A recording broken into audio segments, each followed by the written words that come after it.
staying in the state of Texas, let's jump it on down to College Station, where Jimbo and the Aggies, they've got an interesting matchup here too. I think the line for the Colorado game, which is in Denver, is at 16, and that surprised me initially. But Colorado, I think, not that they're going to be able to match Texas A&M for all their power, but pretty solid team. I mean, they went 4-2 last year, shortened season, I know, but started out 4-0. Their coach, I believe, was named Pac-12 Coach of the Year. They just won last week.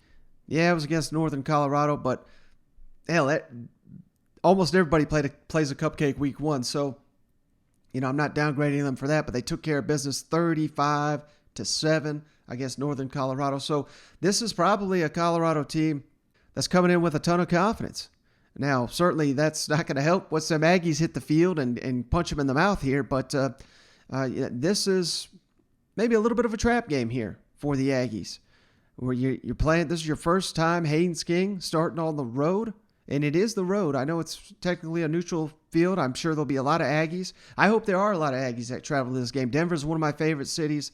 Definitely, if you're planning to make a trip, reach out. Maybe I can give you some recommendations there. But cousin Jonathan and I, we've been there twice now. And one recommendation right out the box, don't stay near the airport. We found out Airbnb, they do not let you know if you're staying in a gang neighborhood till you get there. So, true story. But good news for the Aggies. Michael Clemens is going to be back for them in this matchup. Maybe that'll shore up some of the defensive struggles they had against Kent State. Kent State really hit them with some big plays here in the opener. Of course, they didn't do much of anything in the second half. But this will be an interesting one here. Young quarterback, offensive line still a little bit in transition. Haynes King had the 3 turnovers in the first game. Jimbo did not sound concerned at all. And now that he's studied the film, he seems even more confident in what King can bring to the team. But again, maybe you get your quarterback rattled in a game like this. Let's not forget the altitude, which some people make a big deal about. Jimbo Fisher, not at all. But I can tell you from experience, it's pretty weird. It's until you get up there, you cannot replicate it. And the best way I can kind of explain what it feels like is just, even after short walks, you feel like you're out of shape. You're out of breath. I thought, God, my ass is getting fatter than I thought last couple times I went up to Denver. But then it hits you that you're in that altitude. So that's what it does. I mean, it takes the breath right out of you just walking up the stairs. So what's that going to do playing a football game? It's going to be intense. So, and I think the last time we kind of mocked this off, it was Missouri went on up there to, was it Wyoming? And I believe it was the season opener. And what happened?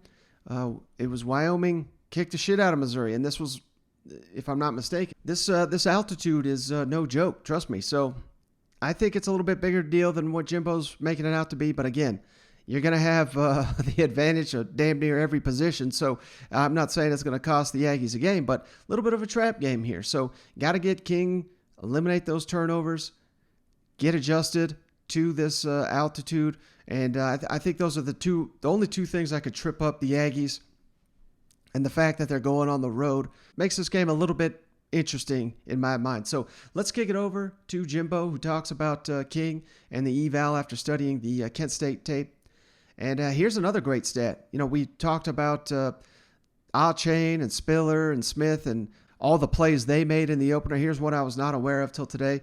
25 plays of at least 10 yards or more for the Aggies in the week 1 opener win over Kent State. That's more than anybody in the nation. That's incredible. 25 plays of 10 or more yards. I mean, my God. So how do they keep that rolling here?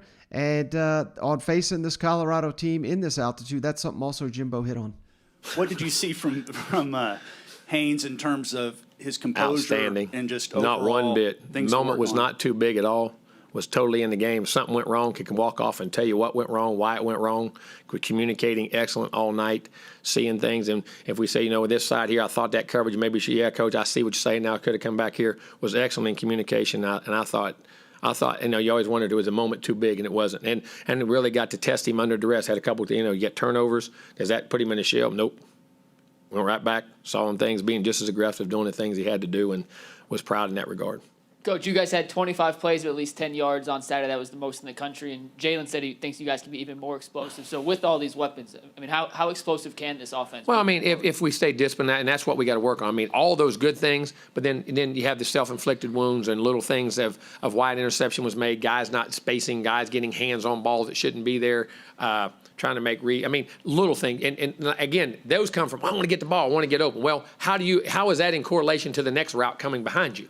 You know what I mean? How does that fit? How does the spacing fit? There's a lot of little things with our veteran guys that have to get cleaned up. And sometimes as a veteran, you want to go out there and you want to make that play so bad, or you want to get in there and you start ad-libbing. You can do it, but you got to stay within the framework of things. But we can. I mean, we dropped a touchdown. We had a big touchdown drop in there and still played really well. I mean, there's a lot of potential for guys that can run with the football, catch it. Quarterback can throw it. He can run it. Our tight ends can block and catch. I mean, it is in our offensive line. And we have a lot of potential. But again, potential means you haven't done it.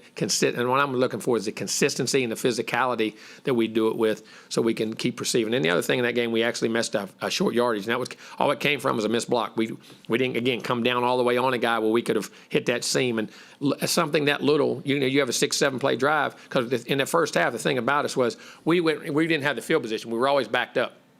And so we were on long drives. So we'd have 6, 8, 9 plays, and all of a sudden, boom, we didn't score. We'd score the first 2 drives, then we didn't score the next 3.